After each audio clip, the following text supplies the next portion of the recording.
Assalamualaikum warahmatullahi wabarakatuh. Auzubillahi minasyaitonirrajim. Bismillahirrahmanirrahim. Wal jibala arsaha. Gunung-gunung dia pancangkan dengan kokoh, atau bahasa Indonesia yang baik dan benar adalah dengan kukuh. Setelah Allah mengatakan darinya bumi dia mengeluarkan air dan dia menyediakan tempat pengembalaanmu, hewan-hewan ternakmu dari bumi yang dihamparkannya itu. Lalu Allah mengatakan, dan gunung-gunung yang dia pancangkan, dia tancapkan dengan kuat dan kokoh.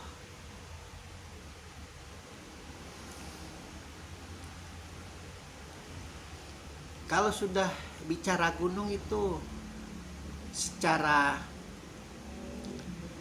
logika anak-anak, secara imajinasi anak-anak, gunung itu diibaratkan paku agar bumi ini tidak bergeser, agar bumi ini tidak mudah terombang-ambing, karena bumi ini dikelilingi oleh air. Maka harus ditancapkan oleh gunung-gunung yang tidak akan memudahkan terjadinya pergeseran-pergeseran itu. Pun ternyata masih terjadi pergeseran-pergeseran itu. Itu yang dinamakan dengan gempa. Dan alhamdulillah gempa itu tidak terjadi seperti orang makan nasi 3 hari sekali, tidak. Itu bagi yang kaya. Kalau yang miskin mungkin tidak makan sama sekali. Kembali lagi, gunung-gunung dia pancangkan dengan kokoh agar bumi ini, agar daratan ini tidak mudah bergeser. Pun kalau bergeser itu jangka waktunya panjang, bisa ratusan, ribuan, jutaan tahun. Bahkan zaman dahulu dikatakan bahwa benua ini cuma ada 1 atau 2, 3 lah paling banyak, sehingga terpecah antara benua Asia dengan benua Eropa, lalu terpecah antara benua Amerika dengan benua Australia atau apa itu. Dan itu ribuan tahun. Dulu itu dikatakan bahwa Pulau Jawa dengan Pulau Sumatera itu menyatu, karena Gunung Krakatau itulah yang memisahkan. Pun luar biasanya ternyata ciptaan Allah yang bernama gunung itu tidak hanya gunung-gunung yang bisa dilihat dengan mata telanjang sekarang. Dengan teknologi-teknologi yang canggih sekarang, manusia sudah bisa menciptakan kapal selam yang semakin canggih mampu menahan tekanan air di dalam semakin dalam. Harus seperti itu. Bagaimana mungkin kalau tidak seperti itu? Karena semakin lama yang namanya bahan bakar fosil yang dikatakan katanya dari dinosaurus itu akan habis di daratan, mau tidak mau harus nyarinya di lautan. Dan luar biasa ternyata banyak juga gunung-gunung di dasar laut, gunung-gunung yang luar biasa besar, yang dahulu mungkin itu adalah daratan namun tenggelam. Makanya sekarang yang sangat jadi perhatian dunia adalah pergeseran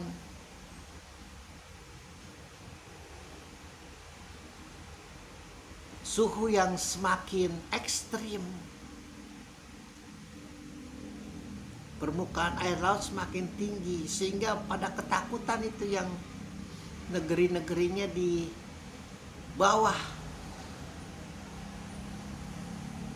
garis pantai seperti Belanda dan yang lain-lain, karena takut tenggelam. Namun luar biasa, manusia terus berusaha untuk mengakali, menyiasati hal-hal itu.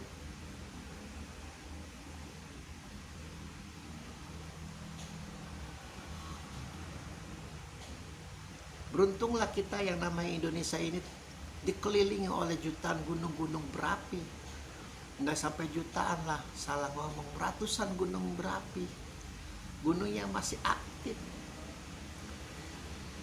sehingga ada kemungkinan bahwa terjadi terus perputaran kesuburan tanahnya. Dan ketika gunung itu meletus, ya jangan salahkan gunungnya, salahkan dirimu yang terlalu dekat dengan gunung. Gunung itu tidak punya pikiran, Allah tancapkan di situ. Kau yang punya pikiran, harus ciptakan teknologi-teknologi agar cepat tahu kalau gunung ini mau meletus, kau cepat menyingkir. Bukan salahnya Allah. Kalau gunung itu tidak meletus, kalau gunung-gunung berapi itu tidak meletus di tempat-tempat kita, ya tanah akan kehilangan potensi kesuburannya, akan semakin menyusut. Karena seperti manusia saja, kalau sering dipakai ya semakin kecil kemungkinan daya tahannya itu akan kuat, akan semakin lemah. Alih-alih yang di bidang pertanian itu paham betul unsur hara dan yang lain-lain. Dan yang sangat ironis sekarang adalah bagaimana rakusnya manusia, bagaimana hatinya itu sudah diselimuti oleh yang namanya ingin segera cepat, padahal umurnya pendek, tapi ingin segera cepat kaya, ingin segera cepat apa, sehingga tanah-tanah pertanian, tanah-tanah perladangan, tanah-tanah perkebunan dengan menyogok alih-alih pertanian, alih-alih peternakan, perkebunan, lalu dikeluarkan amdal bahwa tanah ini sudah tidak subur lagi ditanami, cocok ini untuk jadi perumahan, sehingga banyak didirikan resort-resort di pedesaan.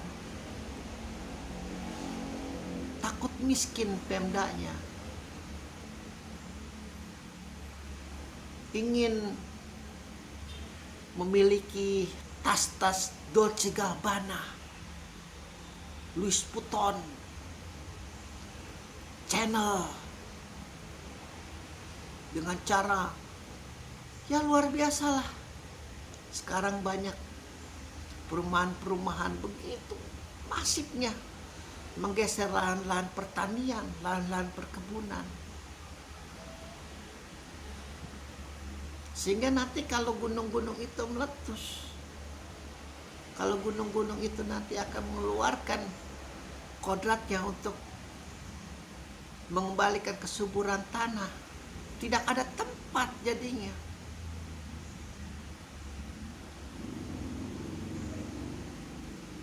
Kalau ada gunung mati itu